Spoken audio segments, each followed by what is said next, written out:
नमस्कार प्रिय मित्रों, प्रेसकार क्लासेज सरदार शेर के YouTube चैनल पर आप सबका स्वागत है। हमारा पहला टॉपिक राजस्थान की प्राचीन सभ्यता पूर्ण हो गया है। आज हम लोग दूसरा टॉपिक शुरू कर रहे हैं जो BSTC राजस्थान पुलिस पटवारी व अन्य प्रतियोगी परीक्षाओं के लिए महत्वपूर्ण टॉपिक रहता है। तो आप लोग हमारे चैनल को सब्सक्राइब, वीडियो को लाइक और शेयर करना और अपने मेहनत, अपने हुनर पर विश्वास रखना। कहते हैं ना कि पानी और पसीने में अंतर होता है, पत्थर और नगीने में अंतर होता है। मुर्दा घड़ियों की तरह सांस लेने में और जीने में अंतर होता है। इसी के साथ हम लोग अपना टॉपिक शुरू कर रहे हैं और हमारा टॉपिक रहेगा इतिहास के प्रमुख स्रोत। तो मित्रों, इतिहास के प्रमुख स्रोत की बात करें तो इतिहास को स्रोत के आधार पर हम लोग मुख्यतः 3 भागों में विभाजित करते हैं। एक स्रोत होता है पूरा तात्विक स्रोत। दूसरे स्रोत की बात करें तो वो होता है साहित्य स्रोत और तीसरे स्रोत की बात करें तो वो होता है विदेशी यात्री। ये 3 प्रमुख रूप से स्रोत इतिहास को जानने में महत्वपूर्ण स्रोत होते हैं, चाहे पुरातात्विक हो, चाहे साहित्य स्रोत हो, चाहे विदेशी स्रोत हो। पुरातात्विक स्रोत की बात करें तो राजस्थान या भारत के इतिहास की जानकारी में एक महत्वपूर्ण स्रोत माने जाते हैं। इनके खुदाई के दौरान जो विभिन्न प्रकार के स्रोत मिले हो, चाहे ताम्रपत्र हो, चाहे स्तंभ लेख हो, चाहे शिला लेख हो, चाहे मुद्रा हो, मृद भांड हो, ये सभी जो इतिहास की जानकारी देने वाले जो स्रोत होते हैं वो पुरातात्विक होते हैं। और पुरातात्विक स्रोत की बात करें तो इसमें आता है अभिलेख। तो मित्रों, अभिलेख किसे कहते हैं, क्या होता है अभिलेख? अभिलेख की बात करें तो किसी कठोर सतह पर उत्कीर्ण जो लेख होता है उस लेख को अभिलेख कहते हैं। अभिलेख की बात करें तो यह ताम्रपत्र के रूप में भी हो सकता है, यह एक स्तंभ यानी स्तंभ पर खुदा हुआ हो सकता है, यह गुहा यानी गुफा पर खुदा हुआ भी हो सकता है, या किसी मंदिर या किसी सार्वजनिक स्थान पर पत्थर को काटकर जो लिखा गया हुआ यानी किसी कठोर सतह पर जो लिखा गया लेख होता है वो लेख कहलाता है अभिलेख। अभिलेख की बात करें तो इसी के अंतर्गत आता है शिला लेख, यानी शिला का मतलब हो गया पत्थर पर जो उत्कीर्ण लेख होता है वह लेख होता है शिला लेख। इसी के अंतर्गत की बात करें तो आता है स्तंभ की बात करें तो वैसे मूलतः लिखते हैं खंबा, यानी स्तंभ पत्थर के खंबे पर, पत्थर के स्तंभ पर जो लिखे या पाषाण के स्तंभ पर जो लिखे गए लेख होते हैं वो होते हैं स्तंभ लेख।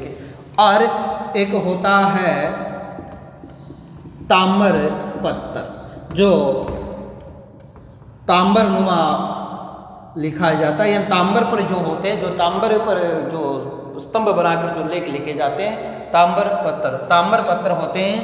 और इनके अलावा होता है गुहा लेख, जैसे मौर्य सम्राट अशोक ने बराबर की पहाड़ियों पर लेख लिखवाए थे, यानी सुदामा, विश्व झोंपड़ी, करण चौपार जैसे गुहा लेख स्थापित करवाए थे। इनके अलावा की बात करें तो इसमें आते हैं मृद भांड, मिट्टी के बर्तन, इसी के अंतर्गत आते हैं सिक्के। इस प्रकार की बात करें तो अभिलेख के अंतर्गत आते हैं शिलालेख, स्तंभ लेख, ताम्र पत्थर, गुहा लेख, मृद भांड और सिक्के। अभिलेख की बात करें तो अभिलेख के अध्ययन को, अभिलेख के अध्ययन की बात करें तो अभिलेख के अध्ययन को कहा जाता है एपियोग्राफी। अभिलेख के अध्ययन को कहा जाता है एपियोग्राफी कहा जाता है। और अभिलेख की बात करें तो भारत में अभिलेख लिखवाने प्रारंभ किए थे मौर्य सम्राट अशोक ने। अशोक की बात करें तो अशोक ने अभिलेख लिखाने की प्रेरणा की बात करें तो ईरान का एक शासक था, और ईरान के शासक की बात करें तो उसका नाम था दारा। ईरान के शासक का नाम था दारा, या इसे डेरियस के नाम से जानते हैं। इनकी प्रेरणा से अशोक ने अभिलेख लिखवाने प्रारंभ किए थे। इस दारा की बात करें तो इसके बहिस्तूप नक्शे रुस्तम है, इस पर नक्शे रुस्तम है, बहिस्तूप है, इस प्रकार के इनके कई शिलालेख मिलते हैं। अशोक की बात करें तो अशोक के लेख को सर्वप्रथम खोज की गई थी 1750 ईस्वी में। खोज करने वाला था टिफन थेलर। और अशोक का पहली बात करें तो इनका लेख पढ़ा गया था 1837 में जेम्स प्रिंसेप के द्वारा पढ़ा गया था। परंतु यहाँ से एक राजस्थान के संदर्भ में एक महत्वपूर्ण प्रश्न बनता है।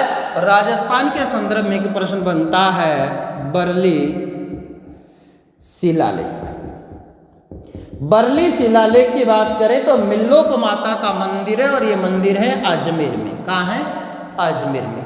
मिल्लोप माता का मंदिर अजमेर से एक लेख प्राप्त हुआ है जिसका नाम है बरली शिलालेख। और ये बरली शिलालेख मौर्य सम्राट अशोक के लेख से भी प्राचीन माना गया है।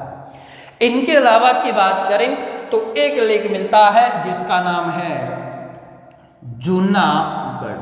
जूनागढ़ की बात करें तो रुद्रदामन, शक शासक रुद्रदामन के समय लिखा गया लेख था। और यह लेख संस्कृत भाषा का प्रथम लेख माना गया है, यानी संस्कृत भाषा का प्रथम अभिलेख माना गया, वह माना गया है जूनागढ़। जूनागढ़ अभिलेख में दो मौर्य शासकों का उल्लेख मिलता है, चंद्रगुप्त मौर्य और मौर्य सम्राट अशोक की जानकारी भी प्राप्त होती है। इनके अलावा एक इतिहास में और भी एक अभिलेख है जिसका नाम है एरन अभिलेख। एरन अभिलेख की बात करें तो सर्वप्रथम सती प्रथा की जानकारी प्राप्त होती है, वह एरन अभिलेख से प्राप्त होती है। तो इस प्रकार की बात करें तो अभिलेख इतिहास को जानने के लिए एक महत्वपूर्ण स्रोत माना गया है। इनके अलावा बात करें तो इतिहास का दूसरा स्रोत माना गया, और इतिहास का दूसरा स्रोत है जिसे बोलते हैं साहित्यिक स्रोत। साहित्यिक स्रोत की बात करें तो इसे दो भागों में विभाजित किया गया है। एक तो होता है धार्मिक साहित्य। धार्मिक साहित्य की बात करें तो इसमें आते हैं वेद, उपनिषद, पुराण आदि, जो जितने भी धर्म से जुड़े हुए हैं वह आते हैं धार्मिक में। वेद, उपनिषद और पुराण जैसे स्रोत आते हैं। और एक स्रोत होता है जिसे बोलते हैं धर्मेतर। धर्मेतर की बात करें तो धर्मेतर में जैसे बात करें तो कौटिल्य की एक पुस्तक है जिसका नाम है अर्थशास्त्र। कौटिल्य की पुस्तक अर्थशास्त्र, विशाख दत्त की मुद्रा राक्षस जैसी पुस्तकें आती है जो धर्मेतर के अंतर्गत आती है, यानी धर्म के बाद की जो पुस्तकें धर्म के अलावा राजनीति पर जो प्रकाश डालती मुख्य पुस्तक की बात करें तो वो कौटिल्य की अर्थशास्त्र आती है। इनके बारे में बात करें विदेशी यात्री। विदेशी यात्रियों की बात करें तो राजस्थान के संदर्भ में एक बात करें तो एक चीनी यात्री आया था वैंगसांग। वैंगसांग, इनके अलावा की बात करें तो कर्नल जेम्स टॉड। इनके अलावा की बात करें तो एक तिब्बती यात्री आया था जिसका नाम था तारानाथ। इनके अलावा की बात करें तो लुइस पी टेसी ट्यूरी। इस प्रकार के प्रमुख विदेशी यात्री आए थे, जिनमें से बात करें तो कर्नल जेम्स टॉड राजस्थान के इतिहास को वैज्ञानिक आधार पर लिखने वाले थे। इनके गुरु का नाम था यति ज्ञान चंद्र और इन्हें राजस्थान के इतिहास का पितामह कहा जाता है। तो राजस्थान के इतिहास का पितामह कर्नल जेम्स टॉड हो गया।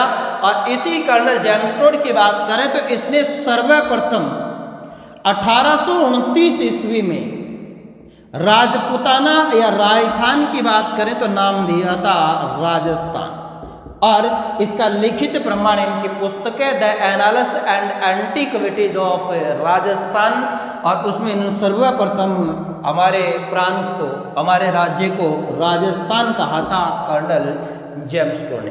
तो इस प्रकार के जो स्रोत है और ये स्रोत इतिहास की जानकारी के लिए महत्वपूर्ण स्रोत माने गए हैं। और इन्हीं स्रोतों में हम लोग राजस्थान में बात करते हैं अभिलेख, और अभिलेख के संदर्भ में हम लोग चर्चाएं करेंगे।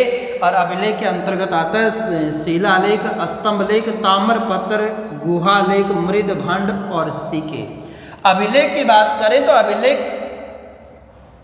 का अध्ययन कहलाता है एपियोग्राफी। और भारत की बात करें तो भारत में अभिलेख लिखवाने का जो प्रारंभ करता माना जाता है अशोक को माना जाता है। अशोक ने ईरानी शासक दारा की प्रेरणा से लेख लिखवाए थे।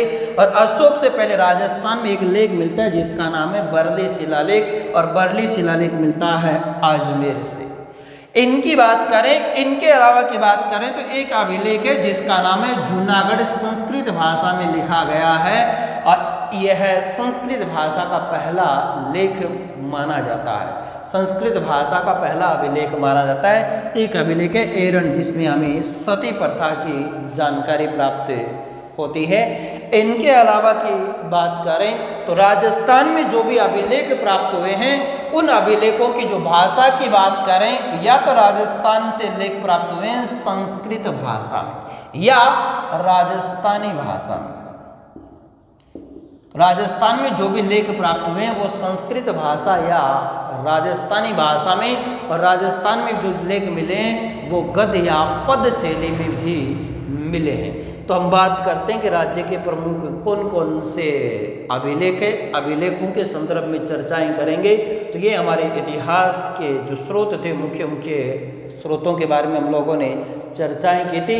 राज्य के संदर्भ में धार्मिक साहित्य में हमें कई ग्रंथ मिलते हैं, जैन धर्म से संदर्भ में और बौद्ध धर्म के संदर्भ में भी राज्य में कई ग्रंथ प्राप्त हुए हैं। तो अब हम लोग पढ़ते हैं अभिलेख, और अभिलेखों की बात करें तो पढ़ते हैं राज्य के प्रमुख कौन कौन से लेख हैं।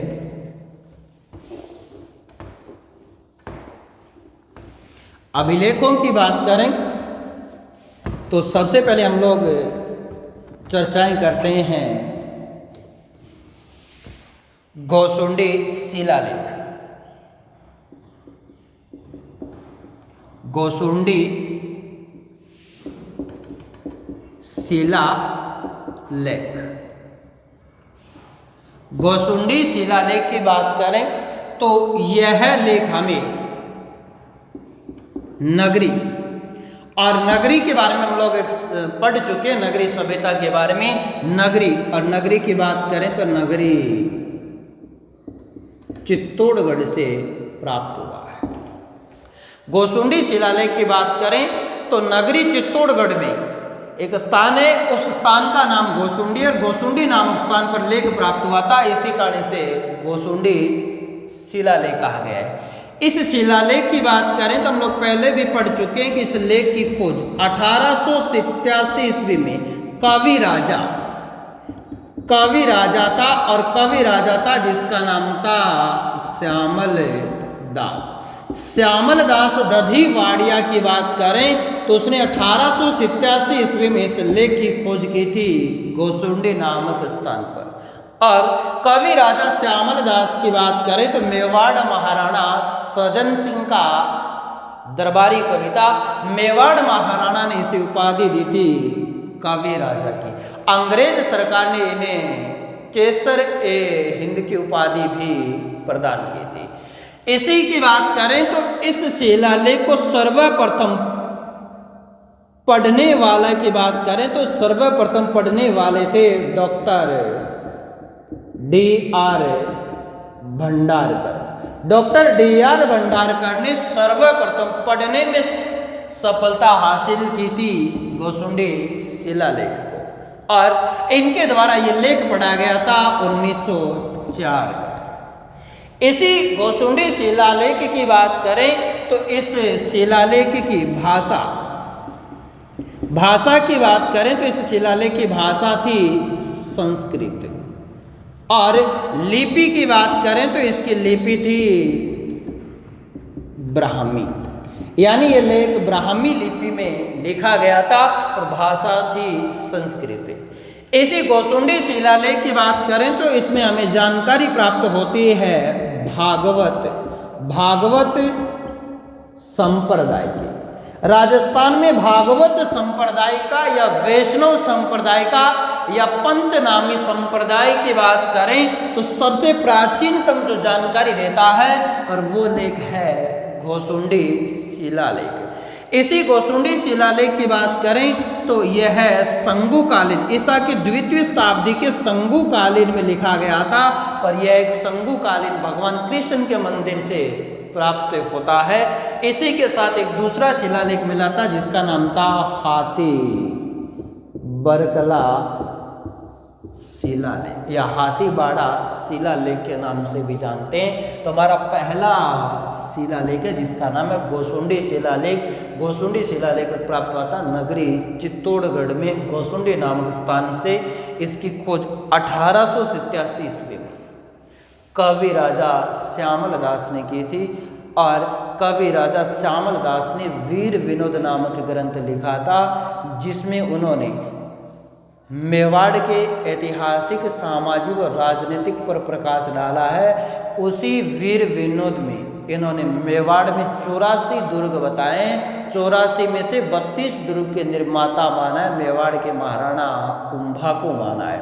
और इसे पढ़ने वाले की बात करें तो डॉक्टर D.R. भंडारकर थे। Doctor D.R. भंडारकर ने इस लेख को 1904 में पढ़ा था, और इस लेख की भाषा संस्कृत, लिपि ब्राह्मी है, और ये भागवत संप्रदाय के राजस्थान का सबसे प्राचीनतम भागवत संप्रदाय की जानकारी देता है, वह गोसुंडी शिलालेख। इनके बाद में हम अगले लेख की बात करें तो राज्य से एक महत्वपूर्ण लेख और भी प्राप्त होता है जिसका नाम बिजोलिया शिलालेख है। बात करते हैं बिजोलिया शिलालेख की।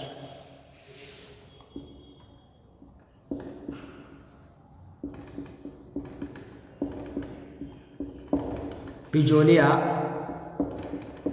शिलालेख 1170 ईस्वी।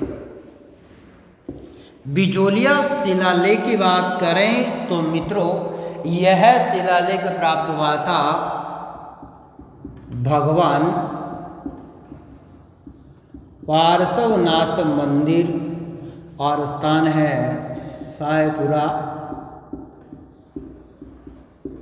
भीलवाड़ा। ध्यान रखना मित्रों, शाहपुरा एक जयपुर में भी है जहाँ बेराट सभ्यता स्थित है, और एक शाहपुरा भीलवाड़ा है जो कि फड़ चित्रण का मुख्य केंद्र माना जाता है राज्य में। और इसी शाहपुरा में भगवान पार्श्वनाथ का मंदिर बना हुआ है। भगवान पार्श्वनाथ के मंदिर में एक शिलालेख लगा हुआ है, उस शिलालेख का नाम बिजोलिया शिलालेख है जो कि लगभग 1170 ईस्वी में लिखा गया था। इसी लेख की बात करें तो ये किन के शासनकाल में, शासनकाल की बात करें तो इस लेख के उत्कीर्ण के समय शासनता सोमेश्वर चौहान। और सोमेश्वर चौहान के बारे में पढ़ते हैं कि पृथ्वीराज चौहान तृतीय का पिता था 1170 में। इनके शासनकाल में जो लेख लिखा गया था उस लेख का नाम था बिजोलिया शिलालेख। बिजोलिया शिलालेख की बात करें तो भाषा, तो इसकी भाषा हो गई संस्कृत, और लिपि की बात करें तो लिपि हो गई ब्राह्मी लिपि, और संस्कृत भाषा में ये लेख लिखा गया है।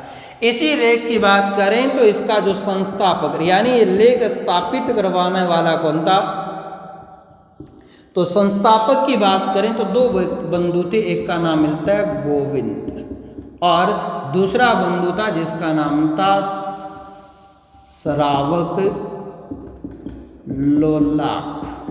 श्रावक लोलाक और गोविंद नामक व्यक्ति के द्वारा बिजोलिया शिलालेख की स्थापना करवाई गई थी। इसके रचनाकार की बात करें तो इस शिलालेख का जो रचनाकार था उस रचनाकार का नाम था गुणभद्र के द्वारा संस्कृत भाषा में इस लेख की रचना की गई थी। इसी बिजोलिया शिलालेख की बात करें तो इस बिजोलिया शिलालेख में हमें जानकारी प्राप्त होती है चौहान राजवंश की। और चौहान राजवंश की बात करें तो चौहान राजवंश की जानकारी प्राप्त होती है। बिजोलिया शिलालेख चौहानों को यानी बिजोलिया शिलालेख चौहानों को ब्राह्मण वंशज बताता है। और ब्राह्मण वंशज की बात करें तो ब्राह्मण वंशज में यानी ब्राह्मणों में एक गोत्र थी जिस गोत्र का नाम था वत्स गोत्र का ब्राह्मण बताता है बिजोलिया शिलालेख चौहानों को। और इसी में चौहान शासकों की सीमा, चौहानों की राजनीतिक जानकारी प्राप्त होती है, चौहानों की शाखाओं के बारे में जानकारी प्राप्त होती है। यही शिलालेख बताता है कि चौहान वंश की स्थापना की गई थी। एक चौहान शासक था जिसका नाम था वासुदेव चौहान ने 551 ईस्वी में एक राजवंश की स्थापना की थी और वही राजवंश कहलाया था चौहान राजवंश। तो बिजोलिया शिलालेख चौहान राजवंश के बारे में जानकारी देता है। और यही शिलालेख बताता है कि वासुदेव चौहान ने 551 ईस्वी में चौहान वंश की स्थापना कर शाकंभरी को अपनी राजधानी बनाता है तथा इसी ने अपनी राजधानी स्थापित करके एक झील का निर्माण करवाया था जिसका नाम था सांबर झील। और सांबर झील की बात करें तो राजस्थान की या भारत की बात करें तो नमक उत्पादन करने वाली भारत की सबसे बड़ी झील है। भारत के कुल नमक का 8.7% नमक का उत्पादन करती है और वह सांबर झील है। तो मित्रों बाकी आने हमारे अभिलेख शिलालेख बचे उनके संदर्भ में हम लोग कल चर्चाएं करेंगे। अगर वीडियो पसंद आए तो शेयर, लाइक और हमारे चैनल को सब्सक्राइब करना